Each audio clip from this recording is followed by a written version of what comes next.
De Eliane Macarini, Duas Vidas de Clara, parte 2. Capítulo 14. Meu marido Rafael já estacionou o carro. Veio para o jantar. Agora vão rápido se lavar. Clara e Celso se dirigiram à pia da cozinha. Aí não, à pia do lavabo. O casal sorriu e obedeceu prontamente à ordem da pequena senhora. Rafael era uma cópia um pouco maior de Cláudia. Cabelo branco, bochechas rosadas, roliço e simpático. O jantar transcorreu num clima de camaradagem. Riam das histórias que Cláudia contava dos seus filhos. Ela olhou para Celso e falou com emoção na voz. Você percorreu um caminho longo até aqui, não é? E hoje estou vendo você sorrir com gosto pela primeira vez. Estou muito emocionada. Você é meu filho de coração. Nunca vou esquecer o que fez por mim, sabia? Celso levantou da cadeira, abraçou Cláudia e olhou para Clara, falando com lágrimas nos olhos. Ela era cozinheira do bandejão da universidade. Eu passava muito apertado para estudar e, apesar de barata a comida que era servida, nem sempre eu tinha dinheiro. Então, ela pegava sua marmita, sentava numa mesa ao meu lado, dava algumas garfadas e depois passava para mim, dizendo que não aguentava mais. Um dia nosso alojamento foi interditado pela universidade porque estava em péssimas condições e oferecia risco à segurança dos estudantes. Eles simplesmente mandaram a gente se virar até terminar a reforma. Eu não tinha para onde ir e ela me pegou pelas mãos e me levou para a sua casa. Morei com eles e mais 5 filhos até que me formei. Eles nunca me deixaram ir embora. Celso estudava até a noite e ainda ajudava minha filha que queria fazer enfermagem. Graças às orientações dele, hoje ela é responsável pelo setor de obstetrícia. Nós tivemos a bênção de contar com ele em nossas vidas. É um filho que amamos. Hoje moramos aqui e assim podemos ajudar um filho que não tinha condições de pagar um aluguel quando ficou desempregado. Ele mora em nossa casa com meus 3 netos e esposa. Graças a Deus, hoje ele está bem, falou Rafael. Quando viemos para cá, morávamos aqui mesmo, mas Celso construiu uma casa para nós do jeitinho que sempre sonhei, com varanda e um jardim de rosas, concluiu Cláudia. Desse jeito, vou ficar sem graça. Nunca tive uma família e vocês me deram isso. Então, são meus pais amados e o que faço é por isso, pelo amor e consideração que sinto. Seus filhos são meus irmãos e cada um deles me recebeu como tal, fazendo com que eu me sentisse parte desta maravilhosa família. Não agradeçam, vocês merecem meu carinho. Clara olhava para Celso como se o visse pela primeira vez. Sabia de sua bondade, mas não imaginava uma história tão grande por trás de tudo o que ele fazia. Perguntou se ao menos pensar naquilo que indagava. Você é órfão? Celso olhou e respondeu com simplicidade. Hoje sou, mas com 6 anos eu fugi de casa, pois meus pais eram alcoólatras e abusivos. Vivi na rua até os 9 anos, quando uma senhora desconfiou que eu não tivesse onde morar. Ela era sozinha e me levou com ela, dizendo a todos que era seu sobrinho, filho de uma irmã que morrera ao dar à luz. Conseguiu meus documentos comprando meus pais. Depois disso, tive uma boa vida. Aos 17 anos, ela veio a falecer e sua família, que nunca havia me aceitado, colocou-me na rua. Foi quando passei no vestibular e consegui um quarto na moradia do campus. Sempre tive pessoas que me ajudaram muito. Vamos mudar de assunto? Temos coisas excelentes para conversar. Cláudio, o neném, quando chega, contou Celso. Você que me diga, é o médico de Thaís? Thaís é minha filha e resolveu ter um filho por produção independente, como ela mesma diz, falou Cláudia rindo. Acredito que mais um mês estará por aqui. Ela ficará conosco após o parto, não é? Falou Celso. No começo resistiu e queria ir para casa, mas a convencemos a nos fazer companhia pelo menos por uma semana, respondeu Rafael. A noite passou rápido. Clara não sentiu angústia ou medo, pois estava envolvida no clima amoroso dos amigos. Foi para seu quarto otimista quanto ao futuro. Tudo daria certo, com certeza. Tomou mais um banho bem quente. A noite estava fria e ela sentiu conforto, enquanto a água escorria por seu corpo. Vestiu seu pijama preferido. Deitou embaixo das cobertas e dormiu imediatamente. Capítulo 15. Abriu os olhos e o mineiro olhava com preocupação. Desculpe, não devia ter falado sobre sua família dessa forma, desculpe. As lágrimas escorriam abundantes pelo rosto delicado de Carlota. Ela sempre sonhara que um dia conseguiria fugir daquele monstro e reunir-se novamente com sua família. Agora sabia que isso nunca mais aconteceria. Estavam mortos, e mesmo que escapasse, não tinha mais para onde ir. Enquanto você estava desacordada, fizemos um plano. Você vai voltar à mina por aquela fenda, assim ele não a verá. Vamos abrir essa por onde você entrou e dizer a ele que não a vimos. Mais tarde, longe das vistas desse monstro, venho buscá-la e a escondo até você decidir o que quer fazer. Está bem?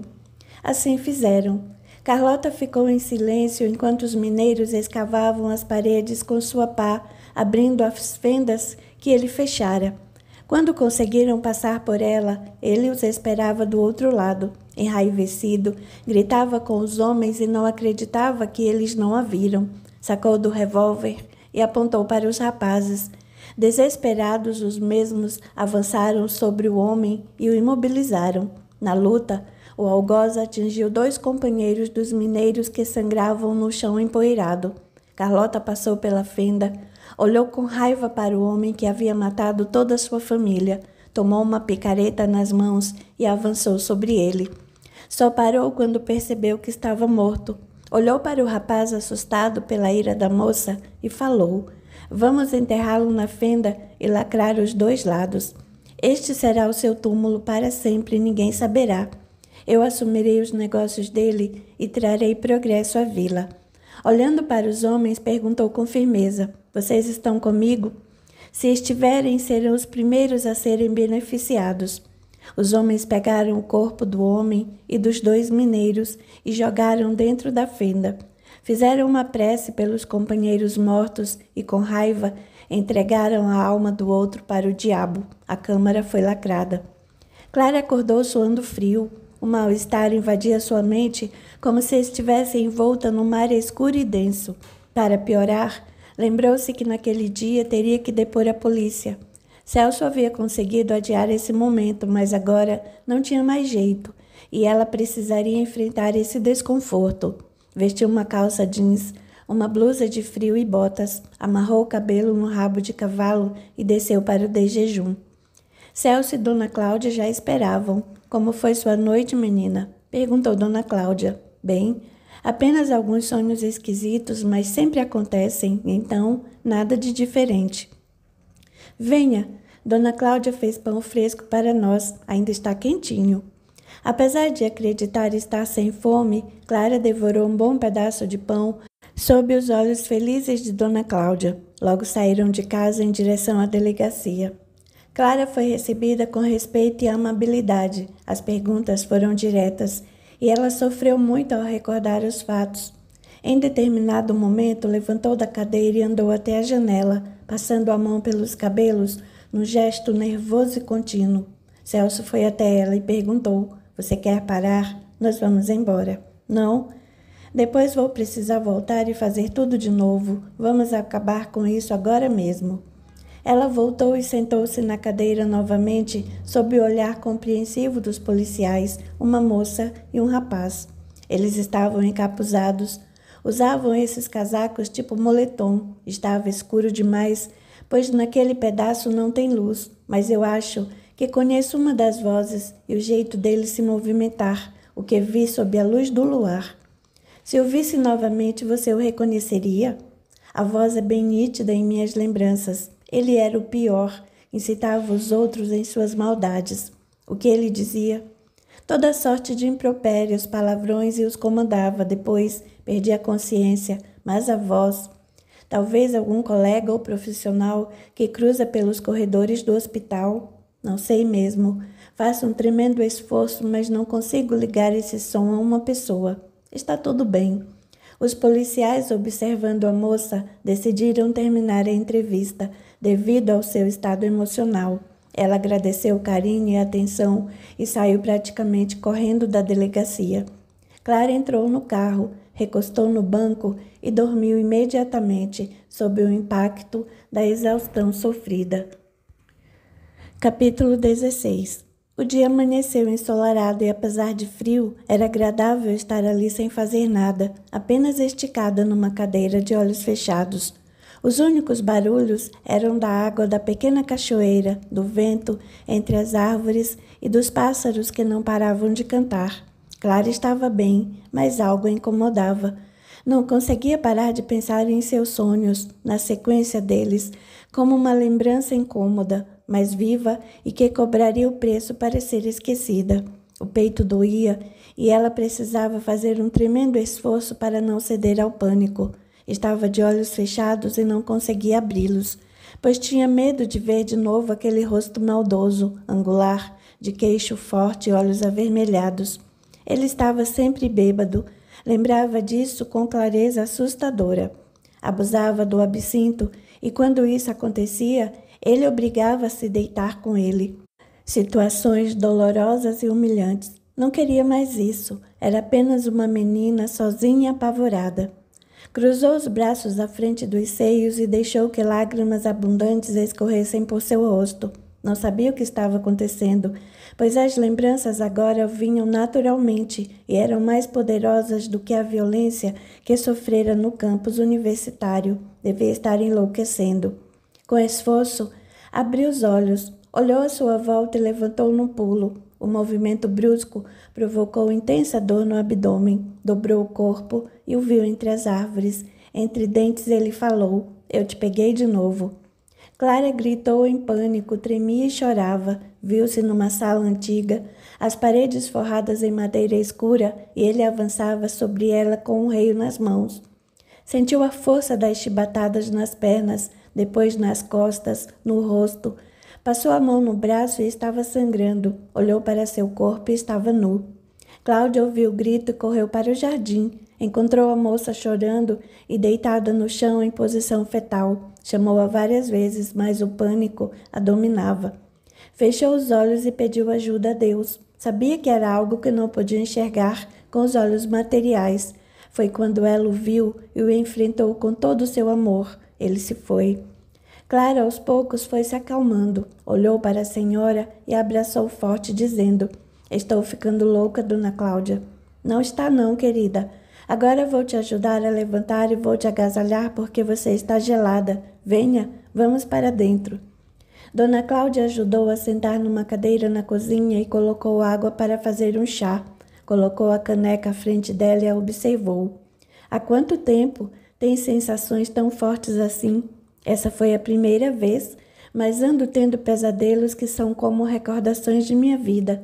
Só que não é verdade, eu não vivi essas coisas, estou apavorada. Vou pedir para o Celso antecipar a consulta com o psicólogo. Será muito bom. É importante você ser acompanhada por um bom profissional. Vou conversar com uma amiga.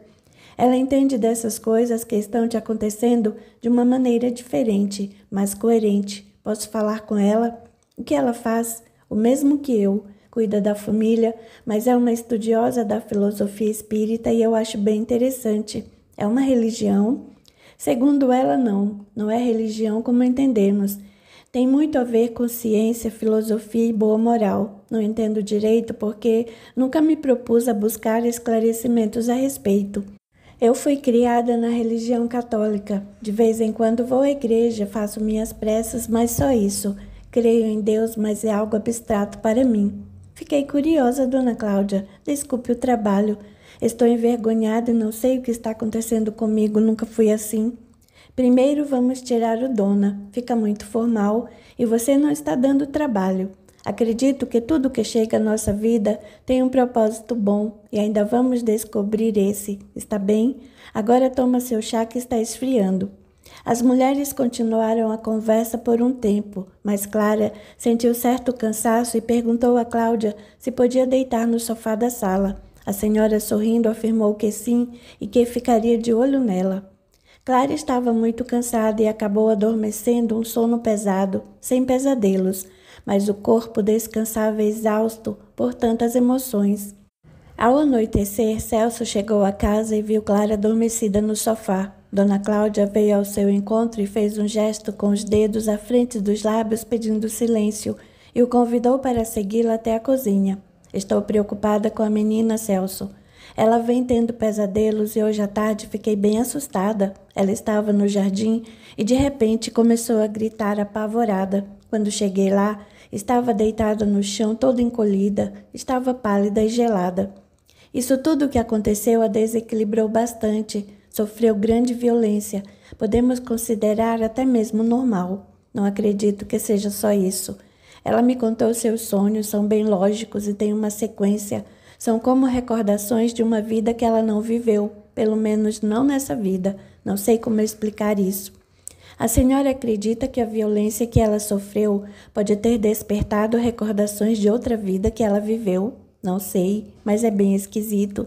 Tem que ter uma explicação que ainda não entendemos. Ela disse que vai pedir a você para adiantar a consulta com o psicólogo. Vou ligar para ele agora, já deve estar em casa. Capítulo 17. Celso fez a ligação e combinou que no dia seguinte, às 11 horas, levaria Clara para a avaliação inicial. Faz tempo que ela está dormindo, umas 3 horas, mas deixa a menina, ela precisa desse repouso. Vou tomar um banho, depois volto e fico com ela. Rafael está chegando e Thaís virá jantar com a gente. Ela não está bem, não foi trabalhar. Vai dormir por aqui também. Essa menina é teimosa, Dona Cláudia. Já falei que deve pedir afastamento do trabalho. Ela anda tendo contrações e alguns sangramentos pequenos, mas são sangramentos. Deveria ficar conosco, ela mora sozinha. Vou falar com ela hoje, mas você sabe como é cabeça dura. Acredita que até hoje não contou ao pai da criança sobre a gravidez? Não entendi. O que aconteceu até agora? Ela e o Léo estavam falando em morar juntos e de repente, pronto, eles se separaram, ela grávida. Se conheço minha filha, orgulho, só orgulho. Ele deve ter falado algo que ela não gostou, então o afastou. Posso apostar que falou em ter filhos para ver a reação dele. Ele deve ter respondido que era contrário à ideia. Como ele mora em outro estado, não se viram mais. Antes desse desentendimento, ele até desistiu de uma vaga de trabalho que lhe daria uma promoção e seria transferido para cá. Você já falou com ela? Não dá, ela não deixa. É muito malcriada. Vem com uma fala prepotente de quem não admite interferência em sua vida. Respeito a decisão dela, embora não concorde. Olha, eles estão chegando. Vou falar com ela sobre ficar por aqui. Rafael e Thaís entraram rindo de algo que comentavam. Quero rir também, falou Cláudia brincando. É esse bebê que não para quieto. Agora mesmo minha barriga estava encaroçada do lado direito e em segundos está do lado esquerdo. Papai disse que não vai olhar ele porque já não tem mais pernas para isso, respondeu Thaís rindo. E ela disse que vai me dar uma cadeira de rodas e que ele vai adorar andar em meu colo, completou Rafael de bom humor. Sei, pode deixar que eu olho. E vocês ficam falando ele? E se for ela? Perguntou Cláudia de bom humor. Ele, o bebê, frisou Rafael, sorrindo e tocando com carinho a barriga da filha. Clara acordou, ouviu um burburinho vindo da cozinha e se juntou a eles. Ainda não conhecia Thaís, mas gostou da moça e logo conversavam como amigas antigas. A noite transcorreu num clima de afeto cordial e alegria genuína. Já perto da meia-noite, cada qual foi para o seu quarto. Clara tomou um banho quente, vestiu sua camisola e deitou. Apesar de ter dormido bastante durante a tarde, nem bem pousou a cabeça no travesseiro e adormeceu. A noite seguiu calma, sem maiores surpresas. Celso ficou atento aos movimentos pela casa. Estava preocupado com Clara e o dia quase clareava quando finalmente adormeceu. Acordou ouvindo a voz de Clara, que conversava com alguém ao telefone celular. Passou a prestar atenção e logo percebeu que era o noivo dela, o Nelson. Sentiu uma ponta de ciúmes e pensou: o que esse traste quer com ela?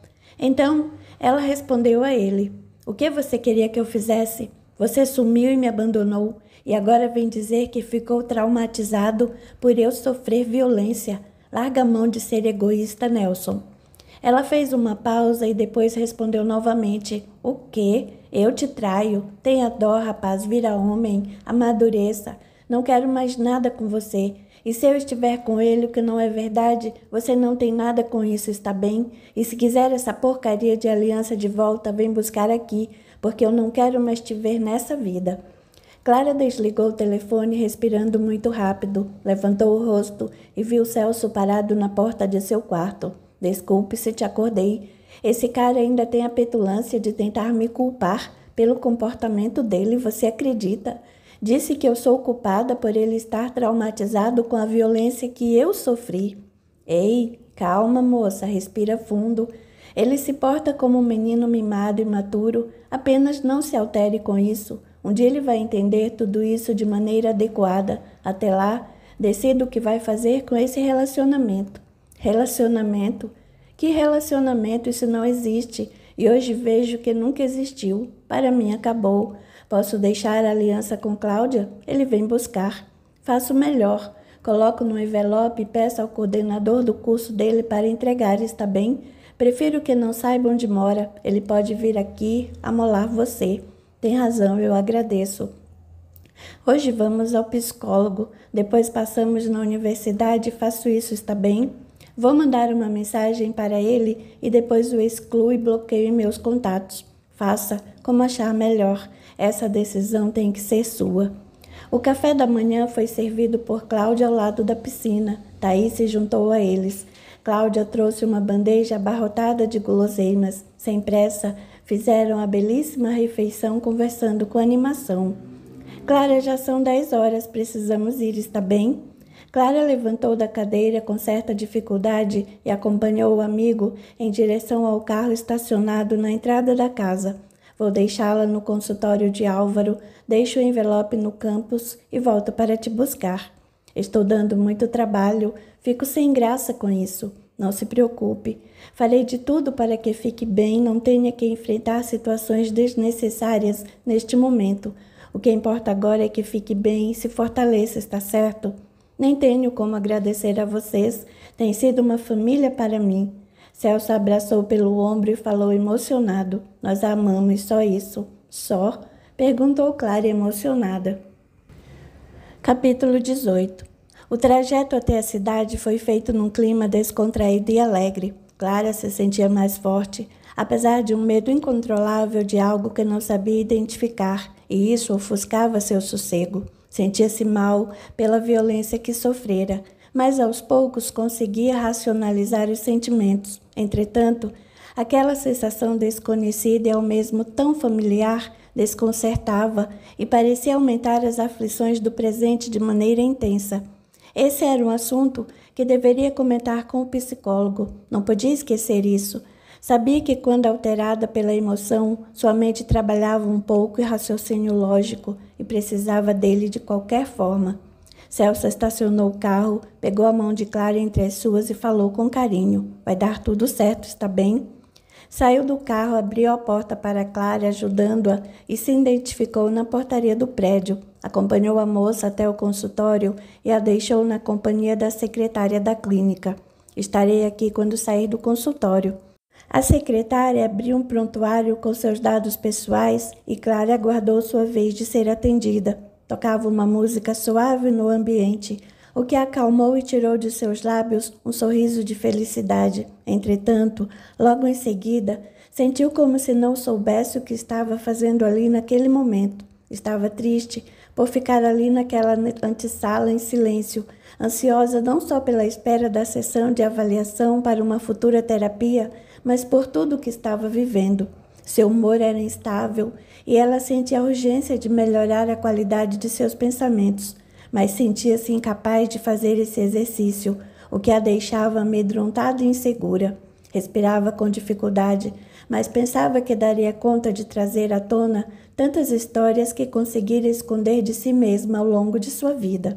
Estava abrindo uma caixa lotada de traumas e dores, demônios exorcizados aos berros mentais, como forma de autopreservação. Sentia enjoo e dor no peito, olhava a porta fechada e imaginava o desenrolar de uma conversa que não estava pronta para experimentar. Lágrimas escorriam por seus olhos, sentia culpa em relação a Celso, pois sabia que ele a amava e faria qualquer coisa por ela, mas será que a deixaria partir? Levantou do sofá onde estava sentada e fitou a porta de saída daquele consultório. Precisava ir embora. Não tinha condições de pensar em ninguém naquele momento. Não tinha condições de pensar nem em si mesma. Segurou a maçaneta da porta e a girou. Parecia estar em brasas e sua mão doía e queimava com o contato do metal frio. Respirou fundo, abriu a porta e saiu. Entrou no elevador e apertou o botão que a levaria ao térreo. Ao ganhar a rua, olhou à sua volta e não sabia o que fazer. Não sabia responder a uma simples pergunta que lhe fizessem. Naquele momento, não sabia nem mesmo seu nome. Apertou a bolsa junto ao corpo e andou durante horas sem saber o que fazer.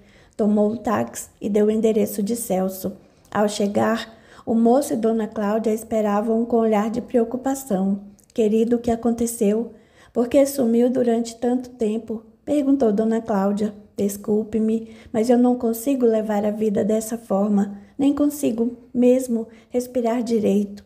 Sei que vocês têm as melhores das intenções e sei que me amam, mas eu não posso fazer o que me pedem, pelo menos neste momento, respondeu Clara. O que você pretende fazer? Eu vou apoiá-la no que você decidir, está bem? Verbalizou Celso bastante tenso. Eu decido que preciso de um tempo só meu. Vou trancar minha matrícula na faculdade, alugar meu apartamento e o resto vou vivendo conforme as condições que encontrar pela vida fora. Vou recolher minhas coisas e agir com praticidade. Vou viajar. Tenho algum dinheiro guardado, então? Para onde você vai? Questionou Celso. Não sei. Por favor, sei que você me ama e tem provado isso sempre, mas eu preciso de um tempo para me posicionar frente aos meus traumas. Não esperei a consulta com o psicólogo, porque não posso falar sobre isso agora. Perdoe-me, por favor. Sei que pareço ingrata, mas não consigo fazer diferente por hora. Dona Cláudia se adiantou e abraçou com carinho. Eu compreendo, minha filha. Estarei aqui quando precisar de uma amiga fiel. Também estarei aqui, e quando sentir vontade de voltar, estarei esperando. Clara entrou, recolheu seus pertences e foi embora chorando copiosamente. Abandonava, naquele momento, um porto seguro, algo que nunca tinha vivenciado antes, mas era preciso colocar um fim em suas dores, seus limites que tanto a atrapalhavam, e neste momento precisava ficar só e racionalizar seus traumas. Precisava de um minuto de silêncio. Não era egoísmo ou qualquer outro sentimento menos nobre. Apenas precisava ficar só para encontrar o caminho que a tiraria desse lodaçal que engolia aos poucos. Sentia dor física, não apenas pela violência sofrida, mas também porque seu corpo reclamava da atenção que a envolvia sem descanso. O peito apertado, o ar parecia nunca ser suficiente para mantê-la viva. Precisava fazer um enorme esforço para respirar. Estava morrendo aos poucos. Seus projetos e sonhos se desfaziam no emaranhado escuro e denso, e ela não conseguia encontrar uma saída. Agradeceu o amor de Celso e o de Dona Cláudia com o mais puro dos sentimentos. Também os amava e sentia que estava decepcionando-os, trazendo sofrimento, deixando-os angustiados em relação ao seu comportamento e ao futuro. Mas naquele momento não dava conta de viver relação alguma. Capítulo 19. Precisava resgatar a relação consigo mesma, descobrir quem era Clara hoje, agora, e quais seriam seus sonhos verdadeiros. Ela estava diferente, e só de pensar em voltar para a faculdade, ter a mesma rotina, sentia pânico. Poderiam ser apenas reflexos da violência sofrida, mas já há alguns meses sentia-se desconfortável dentro da vida que escolhera. O táxi parou em frente ao prédio de apartamentos que morava.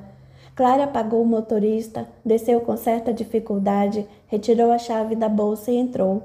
Percorreu os corredores tão familiares, mas naquele momento pareciam desconhecidos. Abriu a porta do apartamento, olhou à sua volta, respirou fundo e colocou sua bagagem em cima do sofá. Automaticamente passou as mãos nos móveis que estavam sujos e empoeirados. Colocou uma roupa mais confortável e, por conta das suas atuais limitações, lentamente começou a limpar a casa. Ligou a geladeira, que estava vazia, e pensou que precisava comprar algumas coisas para comer. Estava com fome, mas também estava muito cansada. Tomou um banho, Enrolou-se na toalha e deitou em sua cama, pensando que iria apenas descansar um pouco, mas acabou adormecendo profundamente. Carlota voltou para casa e de maneira furtiva entrou, tomou um banho, deitou em sua cama, sorriu e pensou: agora essa cama é só minha. Aquele monstro não vai mais me maltratar, pois o mandei para o inferno, onde é o seu lugar. Fechou os olhos e adormeceu.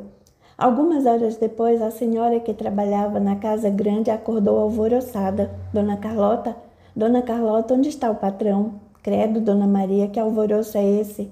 Os mineiros conseguiram escapar da mina com vida. Onde está o patrão? Não sei. Ele não dormiu aqui hoje. Mandou eu voltar da cidade, mas acho que ficou por lá.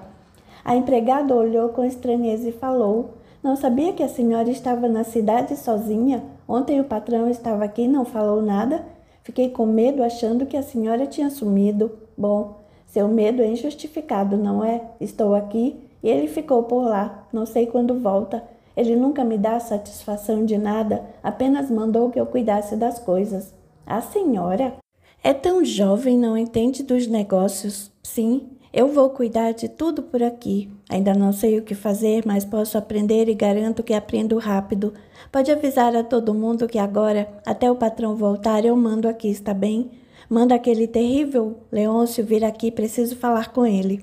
Ele é um bruto, precisa tomar cuidado. Não se preocupe, aliás, espere. Quero falar com os mineiros que voltaram. Peça a eles que venham aqui.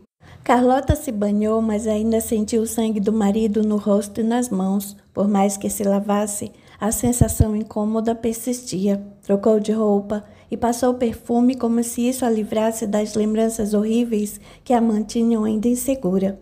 Maria veio avisá-la que os homens a esperavam. Ela pediu que os encaminhasse ao escritório, antes, reduto sagrado do marido cruel. Bom dia, meus amigos. Respeitosos e de cabeça baixa, os homens responderam ao cumprimento de Carlota. Não abaixem mais suas cabeças. De hoje em diante, não trabalham mais nas minas. Trabalham na fazenda e para mim. Você, qual o seu nome? Perguntou a mulher ao rapaz que liderara a fuga da mina. Eu me chamo José Evaristo. Muito bem, José Evaristo. De hoje em diante, você será meu homem de confiança. Quanto a vocês, estarão sob as ordens dele. Vocês têm família? Os 3 são casados e têm filhos, respondeu José Evaristo. Quero que se informe sobre a existência de alguma moradia que esteja vazia por aqui e os acomode. E você? Moro com meus pais e mais 2 irmãs. Também irão se mudar. Sei que nos fundos tem uma casa muito boa, destinada a visitantes. Você e sua família ocuparão. E se não houver moradias vazias por aqui, mande construir, está bem? Sim, senhora. E quanto ao patrão? Perguntou o rapaz. Ele está na cidade resolvendo alguns problemas e deve demorar. Depois vemos o que fazer. Enquanto isso, ele deixou ordens para que eu cuidasse das coisas por aqui. Falou Carlota, olhando nos olhos dos 4 homens, e continuou: qualquer informação diferente desta nunca deve ser mencionada, nem as suas famílias, está bem? Suas vidas serão mais fáceis e de todos por aqui. Minha primeira providência para despedir Leôncio e preciso que garantam minha segurança, está bem? Estamos ao seu dispor, responderam os homens. Clara abriu os olhos e sorriu. Essa parte de suas lembranças não a amedrontava. Sentiu certo alívio, como se estivesse se livrando realmente de um problema. Respirou fundo e percebeu que estava pensando nestes sonhos estranhos como lembranças. Será mesmo? Se for, precisava entender como isso era possível. Levantou e viu que estava com fome e que realmente precisava comprar algumas coisas. Vestiu-se rapidamente, foi à padaria que ficava a 1 quarteirão apenas e comprou o necessário, voltando para casa. Acondicionou os mantimentos e pegou um pote de sopa. Sentou-se em frente ao seu notebook, saboreando o caldo quente, e passou a pesquisar aquele assunto que despertara sua curiosidade. Não sabia ao certo como pesquisar o tema, então colocou os dizeres outras vidas na barra de pesquisa. Admirada, descobriu que o assunto era tratado até mesmo em pesquisas científicas. Havia pessoas que descreviam suas vidas anteriores, até mesmo com pesquisas que confirmavam os dados fornecidos. Outras tantas Sonhavam com fatos acontecidos no passado e diziam que, após vivenciarem essas emoções, livraram-se de limitações emocionais e psicológicas que eram explicadas por situações vividas nesta mesma encarnação.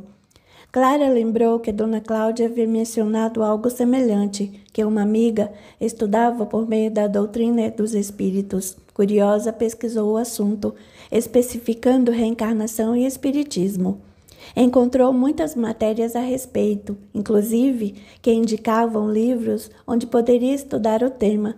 Sabia que perto de sua casa havia um prédio que abrigava um centro espírita e decidiu que talvez fosse lá pedir alguns esclarecimentos a respeito.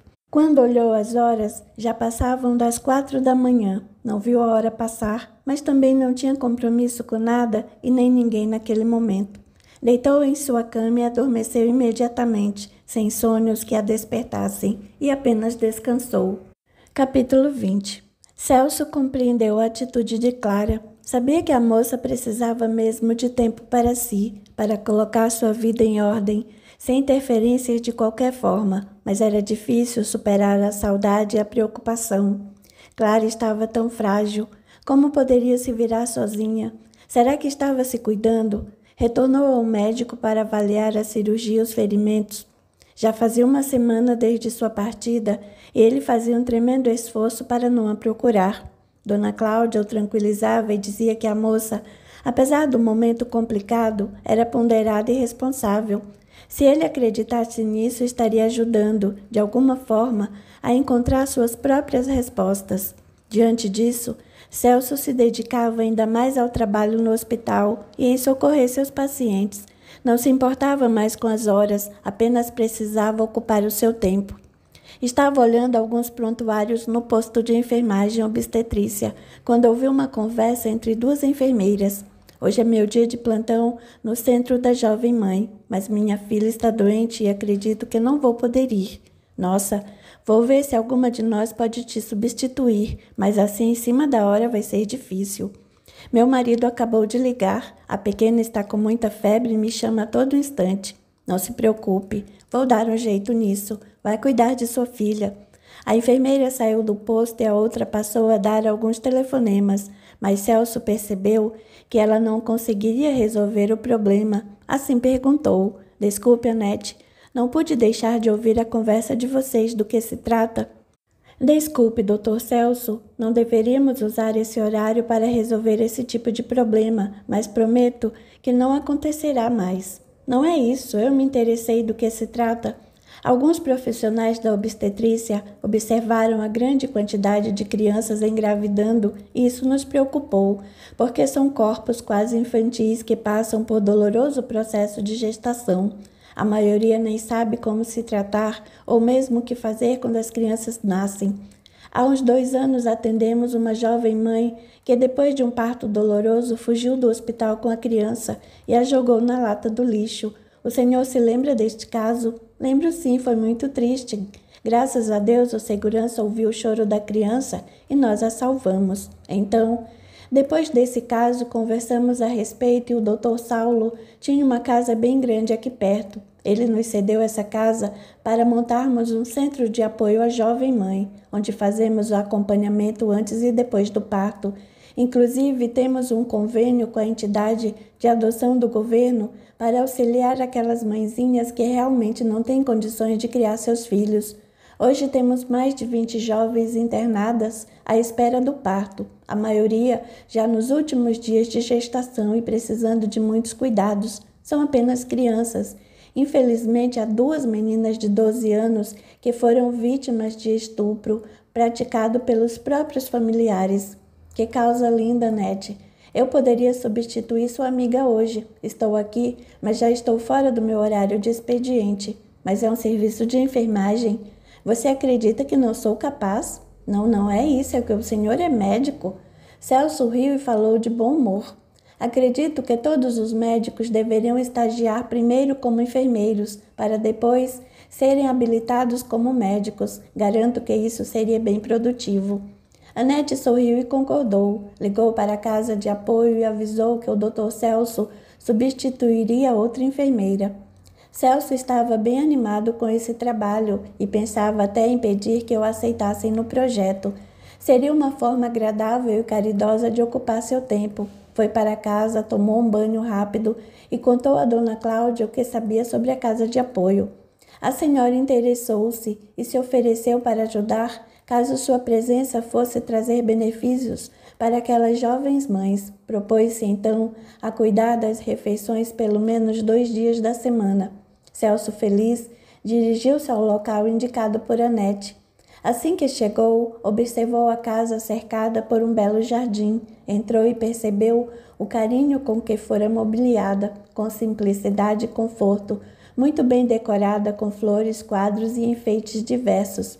Parece que estou entrando em minha casa, tamanho cuidado que percebo em cada detalhe. Uma senhora de meia idade veio ao seu encontro e o abraçou sorridente. Seja bem-vindo, doutor. Estamos precisando mesmo de mãos afáveis para atender nossas garotas. Meu nome é Marta. Eu sou o Celso e estou à disposição de vocês para o que precisarem. O que devo fazer? Hoje temos 2 voluntários que tiveram problemas e não puderam vir. Então você pode ser enfermeiro e médico. Venha comigo. Neste corredor estão acomodadas 8 meninas que já estão nas últimas semanas de gestação. 2 delas apresentam a pressão arterial muito alta e precisamos estar atentos todo o tempo. No corredor à esquerda estão acomodadas mais 6 meninas cujas gestações estão entre a 20ª e a 30ª semana. Finalmente, subindo as escadas, estão mais 7 meninas em período gestacional semelhante, mas que foram acolhidas desde o início, porque suas famílias as expulsaram de casa. Assim elas moram conosco e não têm problemas de saúde. O senhor poderia começar com os casos mais urgentes. Elas já tomaram banho e o café da manhã. A única enfermeira que pode nos ajudar hoje está com as meninas do corredor esquerdo. Depois eu os apresento. Dona Marta e os prontuários onde posso encontrá-los? É verdade. Ao lado de cada cama está afixada uma prancheta e presa a ela está uma cópia do prontuário que é substituído todos os dias após ser atualizado. O Dr. Bretas vem à tarde, pois teremos uma reunião. Parece que precisamos contratar alguns profissionais e isso tem as suas exigências burocráticas. O senhor acredita? Acredito sim. Mas podemos fazer algumas campanhas de arrecadação de fundos para cobrir essas despesas. Temos poucos voluntários ativos. No início, tínhamos até mão de obra sobrando, mas o senhor sabe como é o trabalho voluntário, não é? Sei sim. Infelizmente, na cabeça de alguns, não é um compromisso profissional, mas sim um favor social. Acabam não se dedicando e não reservam o tempo de forma efetiva. Vou começar minha ronda, está bem? No corredor havia 3 quartos mobiliados com conforto e pintados com cores alegres. Em cada um deles havia 2 pacientes, cada qual com sua cama, uma poltrona, TV e uma mesa redonda com 2 cadeiras. Capítulo 21. Celso se apresentou pedindo desculpas às meninas, pois Dona Marta precisava ficar na secretaria já que estava sozinha. Examinou as 2 pacientes, auscultou os batimentos cardíacos de mãe e filho e verificou que ambos estavam bem. Repetiu o procedimento nos outros 2 quartos. No último quarto, ficavam as 2 meninas que inspiravam mais cuidados. Eram apenas 2 crianças, cujos olhares demonstravam medo e tristeza. Celso sorriu e brincou com as 2 para amenizar um pouco o clima. Quando as examinou, verificou que estavam com a pressão bastante alterada. Medicou-as, ajudou-as a se sentarem na poltrona, pediu licença e foi ao encontro de Dona Marta. Dona Marta, as 2 meninas, Patrícia e Lívia, estão com a pressão bem alterada e precisam que alguém lhes faça companhia. Tenho uma pessoa de confiança. Posso mandar trazê-la? Doutor, se o senhor confia nesta pessoa, por favor, traga. Eu não sei mais o que fazer. O Dr. Bretas acaba de ligar para comunicar que seu pai faleceu e, por isso, ele não poderá vir. Celso ligou para Dona Cláudia, que prontamente se dispôs a ajudar. No final do dia, as 2 meninas precisaram ser removidas para o hospital, pois o caso se agravava a cada instante. Celso fechou os olhos e pediu ajuda a Deus, pois não sabia mais o que fazer. Uma das meninas estava manifestando as dores do parto. As outras duas apresentavam pressão alta e precisavam ser internadas. Em meio a tudo isso, apenas ele, Dona Cláudia e Dona Marta estavam ali, correndo de um lado para o outro. Foi então que pegou seu celular e ligou para Clara, que prontamente atendeu. Clara, não quero atrapalhar, mas preciso de ajuda urgente. Celso explicou o que acontecia e a moça prontamente se deslocou para a casa de apoio. Obrigado por me ajudar. Preciso de alguém para acompanhar essas meninas ao hospital. São 3 meninas, 2 estão com pré-eclâmpsia. Não se preocupe, está tudo bem. Eu estava sem fazer nada mesmo. Eu as acompanho. Clara acompanhou as meninas ao hospital e, após cesariana, as crianças vieram ao mundo. Infelizmente, para uma das mãezinhas, o procedimento foi fatal e ela acabou por falecer. Ambas as crianças foram entregues para adoção. A situação afetou emocionalmente Clara, já fragilizada por seus próprios problemas. Ela saiu do hospital e caminhou sem destino. A dor no peito voltou com força. Ela suava muito e era muito difícil levar o ar até seus pulmões. No jardim, percebeu que um rapaz a olhava com deboche. Ele vestia as roupas do hospital e Clara sentiu um intenso calafrio. Ele estava num grupo de pessoas, todos uniformizados, e ela chegou à conclusão de que eram funcionários da enfermagem. Com cuidado e bastante trêmula, aproximou-se e sentou num grupo próximo, atenta ao que falavam. Em determinado momento, o rapaz deu uma risada terrível. Clara fechou os olhos, pois sabia que ele era o dono da voz que a machucou. Levantou cambaleante, tentou se manter racional e se dirigiu ao departamento de segurança do campus universitário. Clara chegou ao local trêmula, pálida e com os lábios arroxeados. Um senhor a recebeu com bastante carinho, pois lembrava-se de seu caso. Ela apenas disse: ele está no jardim, com um grupo de funcionários daqui. Ele veste o uniforme de enfermeiro. Como você o reconheceu? Pela voz. É a mesma voz que me persegue dia e noite. É ele sim, não tenho dúvidas. O chefe da segurança e 2 policiais acompanharam Clara para que ela apontasse seu abusador, e assim foi feito. Ao chegar à pequena praça, ela se adiantou com segurança e o apontou. É esse sujeito que me estuprou junto com mais 3. O rapaz tentou correr, mas foi impedido pelos policiais. Clara respirava com um esforço muito grande. Em pânico, acabou perdendo a consciência e desmaiou. Socorrida, logo mostrou estar bem e foi liberada. Saiu caminhando pela cidade e nem lembrou que estava de carro. Olhou à sua volta e viu que estava em frente a uma favela. Sentou-se na calçada e passou a observar as pessoas. Apesar dos poucos recursos que dispunham para viver, pareciam felizes. Questionou-se então por quais motivos ela, que tinha tanto à sua disposição, não conseguia vencer seus próprios medos. Uma moça que segurava 2 crianças pelas mãos entrou pela estreita rua principal da favela. Clara levantou-se e a acompanhou. Não sabia precisar um motivo, mas sentiu-se atraída pela família. Por favor, sei que não me conhece, mas poderia conversar comigo? Perguntou a moça. A moça olhou com estranheza, mas respondeu com cordialidade, embora sentisse um certo receio. O que quer de mim? Não sei. Apenas preciso conversar com alguém e você me pareceu a pessoa certa. A moça olhou e ficou em silêncio, como se ouvisse uma voz a aconselhar. Está bem, venha comigo. Capítulo 22. Clara seguiu. A moça abriu o portão pequeno de madeira e a convidou para entrar. A casa era muito simples, mas estava limpa e cuidada com esmero, o que chamou a atenção de Clara.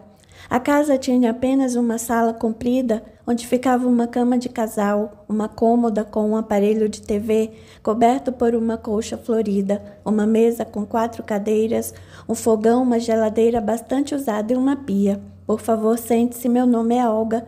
Se precisar usar o banheiro, ele fica lá fora no quintal. Eu estou bem. Peço desculpas pela situação incomum, mas senti que podia falar com você. Não sei explicar o porquê. Aliás, minha vida anda repleta de interrogações. Vou fazer um café fresquinho para nós e podemos dividir os pães que comprei. Estão de dar água na boca, falou Olga. Não quero dar trabalho. Não se preocupe. Vejo que é uma pessoa de bem que precisa de uma palavra amiga, não é? Perguntou Olga. Sim. Vou acomodar as crianças para que vejam um desenho animado, enquanto conversamos, está bem? Informou Olga. Clara não sabia o motivo, mas sentia-se muito bem naquele lugar simples e de boas vibrações. Olhou à sua volta e observou uma pequena estante em cima da cama que estava repleta de livros. Levantou-se, sob o olhar compassivo de Olga e tocou cada uma daquelas joias preciosas. Sua mão parou no título, O Evangelho segundo o Espiritismo. Tomou entre as mãos e o abriu com carinho. Carregar a cruz, quem quiser salvar a vida. Bem-aventurados sereis quando os homens vos aborrecerem e quando vos separarem e carregarem de injúrias e rejeitarem o vosso nome como mal, por causa do Filho do Homem. Folgai naquele dia e exultai, porque olha, que grande é o vosso galardão no céu, porque desta maneira tratavam aos profetas os pais deles. Lucas 6, 22, 23. 18. E chamando a si o povo com seus discípulos, disse-lhes: Se alguém me quiser seguir, negue-se a si mesmo e tome a sua cruz e siga-me. Porque o que quiser salvar a sua vida, perdê-la-á. Mas o que perder a sua vida por amor de mim e do Evangelho, salvá-la-á. Pois de que aproveitará o homem se ganhar o mundo inteiro e perder a sua alma? Regozijai-vos, disse Jesus, quando os homens vos odiarem e vos perseguirem por minha causa, porque sereis recompensados no céu. Essas palavras podem ser interpretadas assim: sede felizes quando homens, tratando-vos com má vontade, vos derem a ocasião de provar a sinceridade de vossa fé, porque o mal que eles vos fizerem resultará em vosso proveito. Lamentai-lhes a cegueira, mas não a amaldiçoeis. Após isto acrescenta: tome a vossa cruz aquele que quer me seguir, isto é, que suporte corajosamente as tribulações que a sua fé provocar, pois aquele que quiser salvar a sua vida e os seus bens renunciando a mim, perderá as vantagens do reino dos céus, enquanto que os que perderem aqui embaixo, até mesmo a vida, para o triunfo da verdade, receberão na vida futura prêmio da coragem, da perseverança e da abnegação. Mas para os que sacrificam os bens celestes aos gozos terrenos, Deus dirá: já recebeste a vossa recompensa. Clara nem se deu conta de que lera o trecho de O Evangelho segundo o Espiritismo, capítulo 24, não pôr a candeia debaixo dos alqueires, itens 17, 18 e 19 em voz alta. Olga e as crianças ficaram em silêncio, emocionadas diante das lindas palavras proferidas pelo amor. Clara olhou para Olga e disse admirada: eu não entendo tão lindas palavras e nem sei em que elas se relacionam comigo, mas sinto que abrem essa desvairada um novo caminho. Esse é o primeiro momento da serenidade, minha querida. Um lindo irmão me alertou sobre você, que será luz em nossas vidas. Nós ajudaremos a descobrir a sua própria capacidade de iluminar estrelas. Olga se aproximou de Clara e a abraçou com carinho.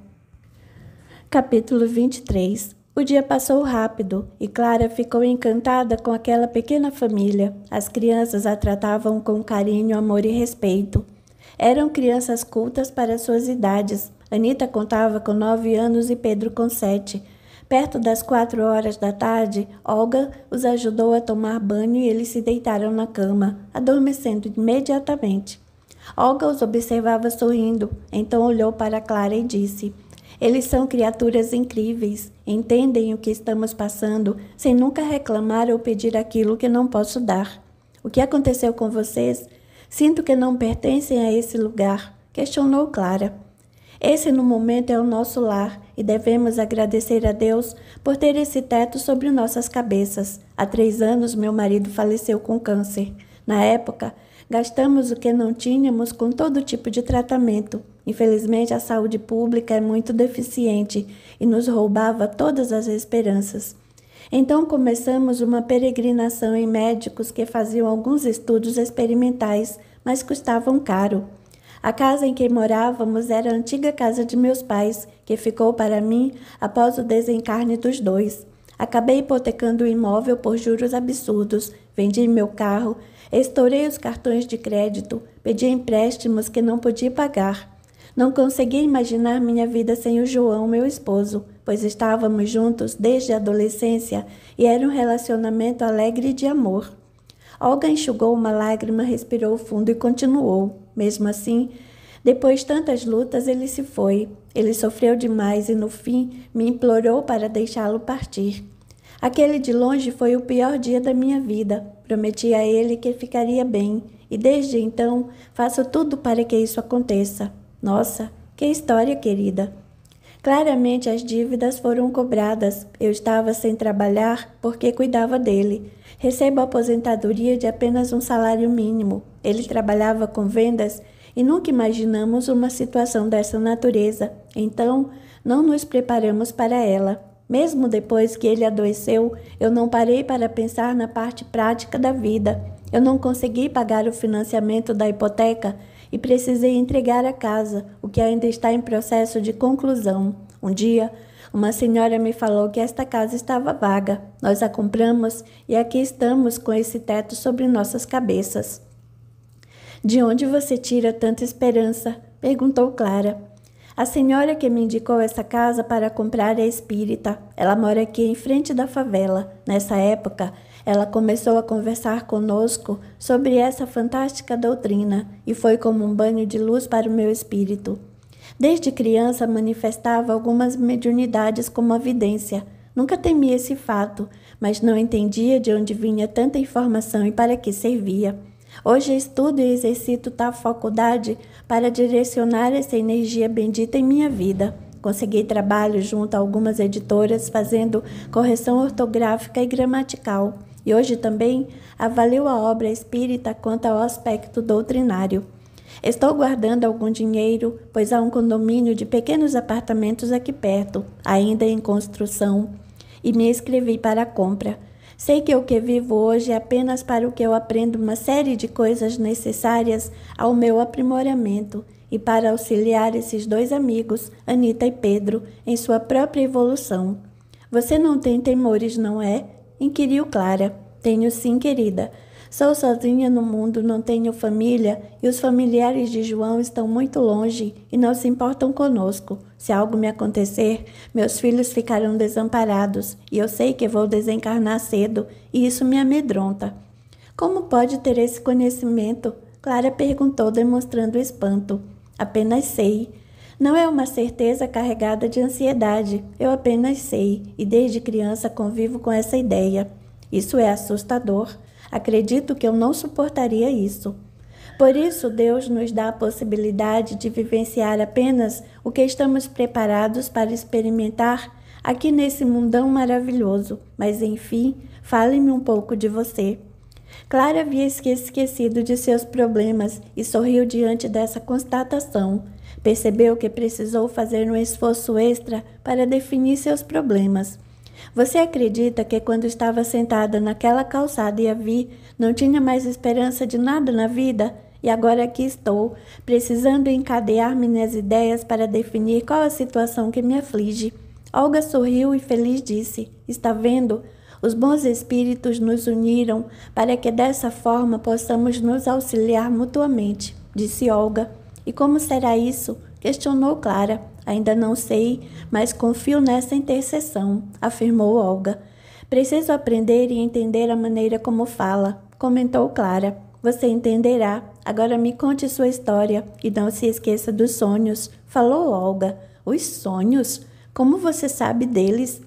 Olga apenas sorriu e pediu que Clara relatasse a ela o que ocorrera para que a esperança abandonasse seu coração. Clara passou a narrar sua história e, conforme verbalizava os fatos, sentiu o coração mais leve. No final comentou, sinto como se tivesse tirado um grande peso do meu coração. Capítulo 24.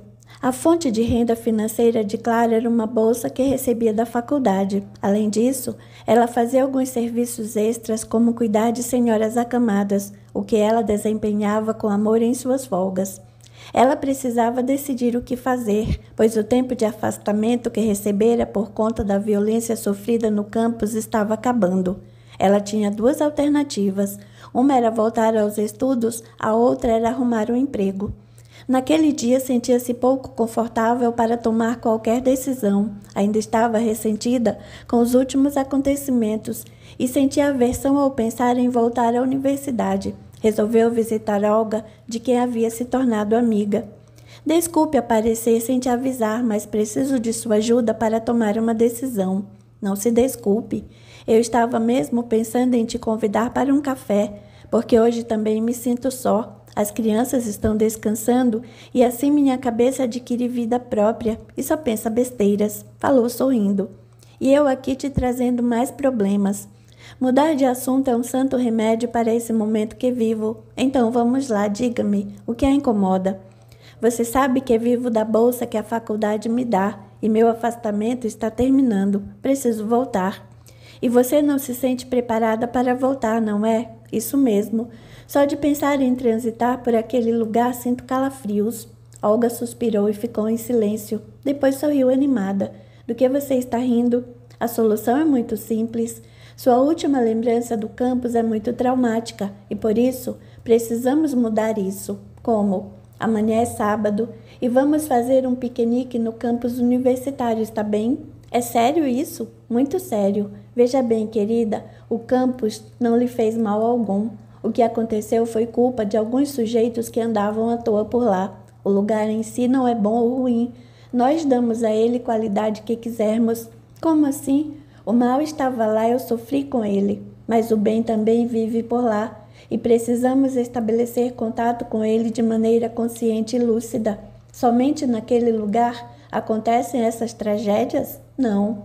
Vamos lá amanhã e hoje à noite Dona Sônia vai ficar com os pequenos para que eu possa ir à casa espírita aqui perto. Você quer ir comigo? Assim, normalmente, não precisa avisar e ter autorização? Não. Hoje é dia de atendimento fraterno, então, enquanto eu trabalho nos passes, você pode conversar com um dos trabalhadores e pedir ajuda. Vamos, você vai gostar.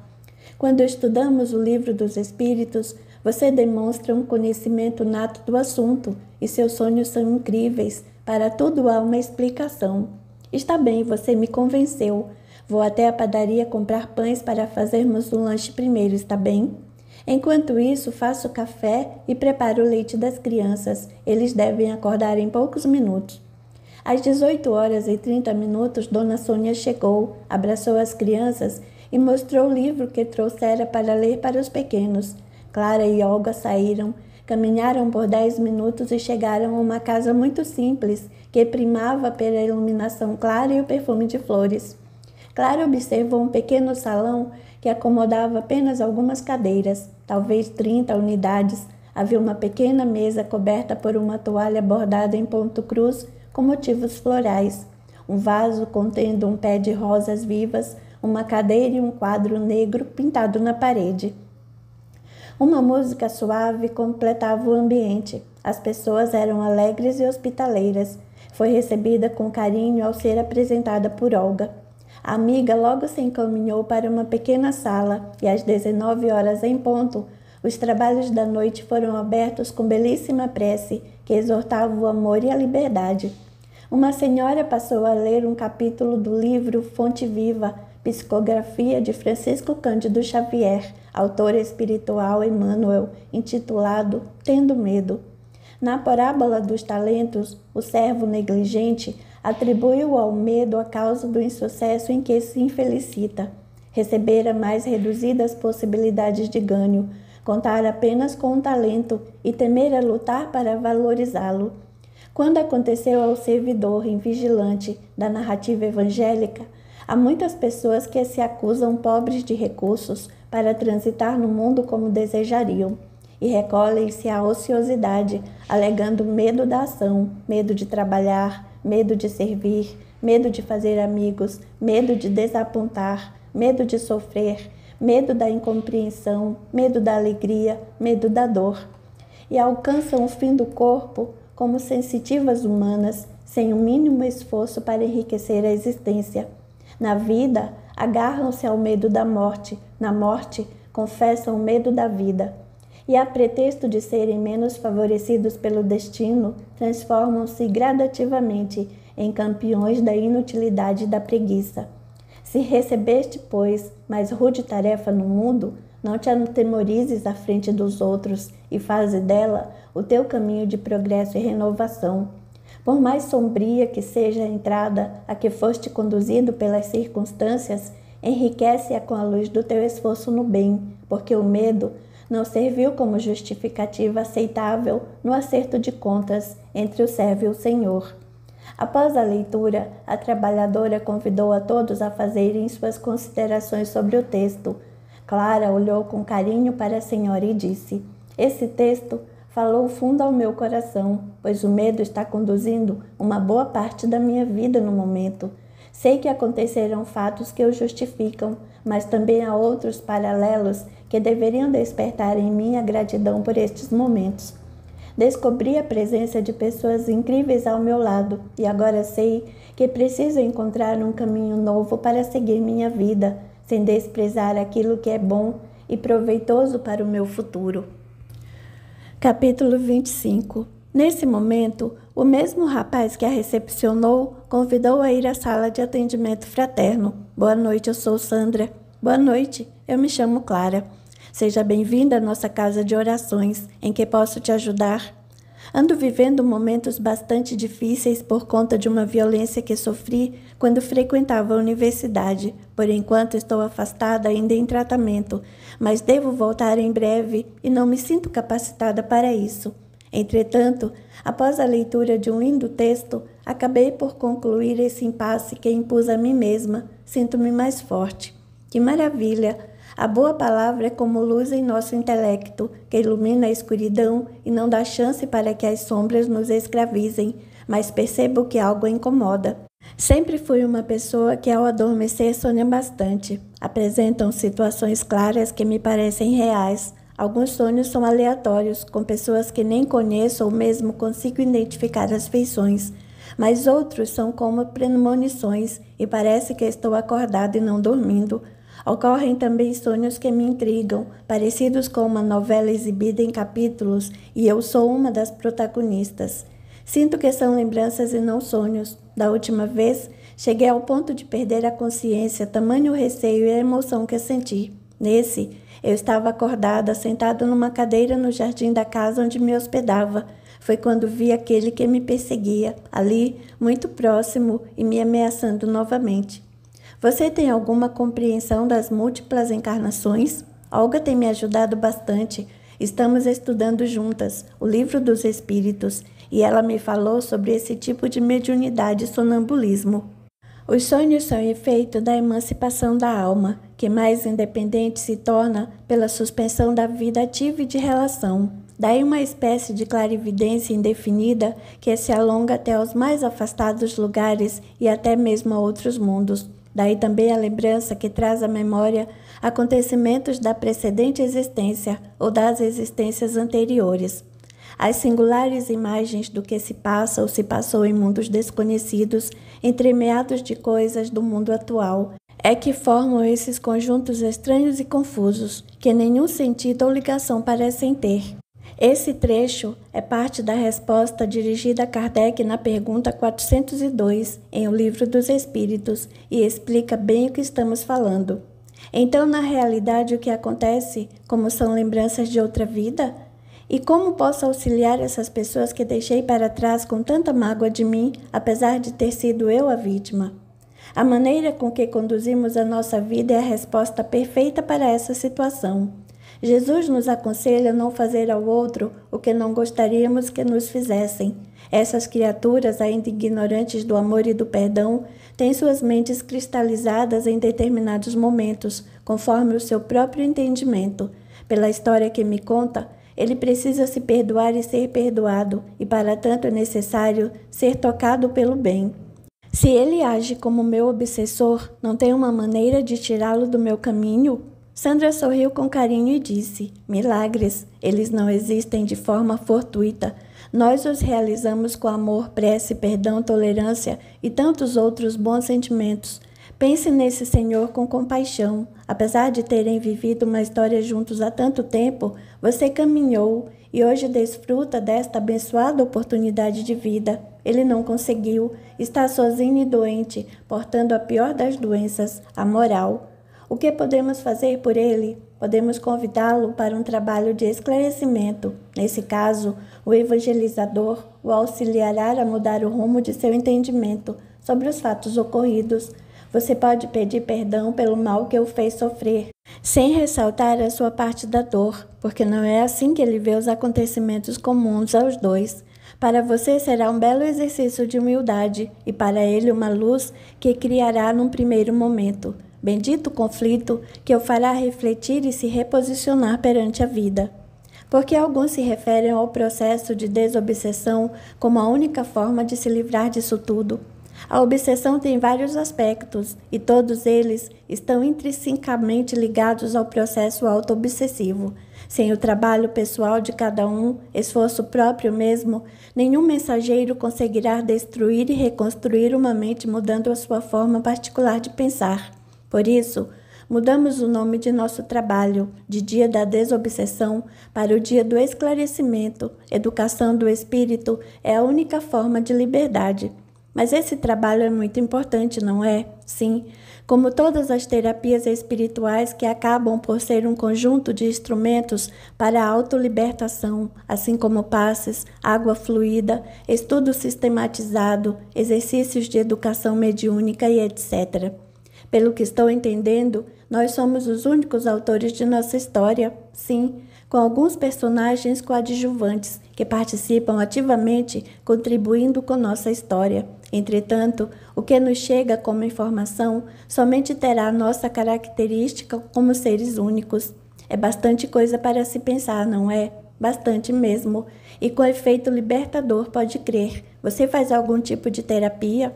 Não voltei ao consultório do psicólogo e parei com os remédios receitados pelo psiquiatra. Hoje já dou conta de dormir sozinha, mas ainda estou bastante ansiosa. Proponho a você que, junto aos estudos doutrinários, ao atendimento fraterno que iniciou hoje, também volte ao tratamento psicológico, pois ele ajuda bastante. Você é um conjunto de mente, corpo e espírito. O equilíbrio desses três aspectos é que a fará livre. Pense nisso. Só mais uma dúvida, por favor. Pode falar. Se eu seguir o raciocínio proposto pela doutrina dos espíritos, eu também me torno responsável pelos abusos que sofri. Como pode ser isso? Tudo o que vivenciamos faz parte de uma escolha. Obviamente, isso não quer dizer que você foi predestinada ao estupro, mas que o ato em si deve servir a você como diretriz para uma mudança de comportamento, principalmente o comportamento mental e emocional. Quando assumimos que essas dúvidas existem, precisamos direcionar para uma solução que nos torne mais livres e fortes, mas não podemos permitir que elas nos massacrem. Mas o trauma existe sim, e precisa ser racionalizado de forma lúcida e benéfica. Caso contrário, você se tornará seu próprio abusador. Quando permitimos que a mente transite só em paranoias doentias, quando abaixamos tanto o padrão vibratório, atraímos aquilo com o que temos afinidade. Afinidade, sim. Só há abusadores porque há abusados, e não digo só fisicamente, mas emocionalmente também. Muitas pessoas vivem cativas de abusos emocionais e morais, deixando-se deprimir e perdendo a esperança e a boa vontade de modificar o próprio caminho por vários motivos, como medo, raiva, fragilidade, culpa e remorso. O abusador não age sozinho, ele tem a cooperação do abusado quando este se silencia. É difícil o papel da mulher neste mundo, mas já melhorou muito. Há uma derivação da cultura machista que torna o entendimento do abuso e do estupro quase como uma cultura social difícil de ser enfrentada, mas não é impossível. Você conhece algum caso de uma mulher que tenha conhecido e conseguiu se livrar disso? Sandra sorriu diante de uma linda lembrança. Conheço sim. A mais bela pessoa que já conheci em minha vida, minha avó materna, nascida no ano de 1880. Ela tinha somente 13 anos quando se casou com meu avô, um homem maduro, 20 anos mais velho, irreverente, prepotente e desrespeitoso. Aos 15 anos, ela foi entregue a ele como esposa e logo ficou grávida, mas ele não se responsabilizava pelo matrimônio. De família rica, filho homem primogênito, criado para ser másculo, independente de qualquer vínculo familiar. Saía de chapéu na cabeça, violão no ombro, ia para a bagunça. Voltava dias depois sempre enfraquecido de tanto beber e se relacionar com mulheres prostitutas. Numa dessas andanças, ele chegou a casa e minha avó havia separado todos os seus pertences numa matula, jogou em cima dele e o pôs para fora de casa. Apesar do comportamento questionável de meu avô, ele admirava e já sentia amor em seu coração. Ficou perdido, pois dava como certa a sua presença naquela casa, pensando poder fazer o que quisesse. Minha avó contava que ele ficou dias sentado à porta da casa, implorando por perdão, e foi alimentado pelos vizinhos que a consideravam uma megera. Por fim, ela o deixou voltar com condições bem definidas e ele nunca mais a desrespeitou. Que linda história e que mulher admirável. Ela me criou e sou grata a Deus por isso, você entendeu? Dessa situação que você viveu, tire suas lições com bom humor e otimismo. Já pensei em fundar uma organização para socorrer mulheres que sofrem abusos ou assédios. É uma ideia que me anima muito. Devo esse novo pensamento ao Celso. Quando fui ajudar no socorro daquelas crianças abusadas e tão inocentes ainda, pensei que alguém deveria fazer algo, não só socorrendo quando o mal se concretizou, mas na prevenção do mal. Esse seria um lindo caminho a seguir. Converse com o pessoal da casa de apoio. Quem sabe não seria interessante unir os dois propósitos. Obrigada, Sandra. Essa conversa foi bastante esclarecedora para mim. Ainda não está claro a respeito da responsabilidade do abusado, mas já começo a refletir sobre o assunto. Quando quiser conversar, estamos aqui à disposição. Capítulo 26. Clara chegou em casa bastante cansada, já que seu corpo ainda se ressentia das sequelas sofridas. Tomou um banho rápido, enrolou-se numa toalha e deitou devagar em sua cama. O corpo doía muito, coisa que há dias não acontecia. Acho que hoje abusei bastante, preciso dormir um pouco e vai passar. Fechou os olhos, mas como a cabeça não lhe dava tréguas, doía e pulsava. Levantou com esforço e tomou um comprimido que Celso havia aconselhado caso sentisse dores de cabeça. Deitou novamente e estava entre o sono e a consciência viva dos movimentos à sua volta. Ela o viu chegar devagar e traiçoeiro. Sabia o que ia acontecer, mas ela não queria o seu toque e nem sentir sua respiração. Lembrou-se da conversa que teve com Sandra. Ela não queria aquilo mais em sua vida e precisava se posicionar, mas o ar faltava. Sentia fortes dores no corpo imobilizado pelo peso daquele homem horrível.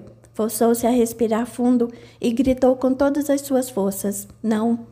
Você não tem o direito de fazer isso comigo, nunca teve. Eu repudio seu comportamento e não o aceito mais. Seria ótimo se você começasse a pensar na própria vida e no seu sofrimento, porque eu não acredito que você esteja bem. Saia da minha casa. Eu peço ajuda aos bons amigos espirituais para que me socorram e também o socorram. Em voz alta iniciou a prece que Jesus nos ensinou com todo o seu amor, o Pai Nosso.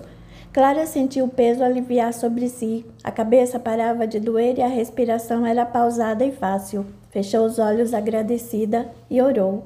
Algumas horas depois, ligou no celular de Olga e contou o acontecido. Você conseguiu, Clara? Consegui sim, mas confesso que não entendi direito a situação. Um espírito pode me escravizar num corpo dessa maneira? Não, claro que não. Ele se aproximou de seu campo vibratório e fez contato mental com você, despertando lembranças que ainda traumatizam fatos do passado. Ele usou suas próprias memórias. Eu li o termo incorporar não sei onde. Esse termo não é mais usado por causa da confusão de entendimento do fenômeno com a definição da palavra.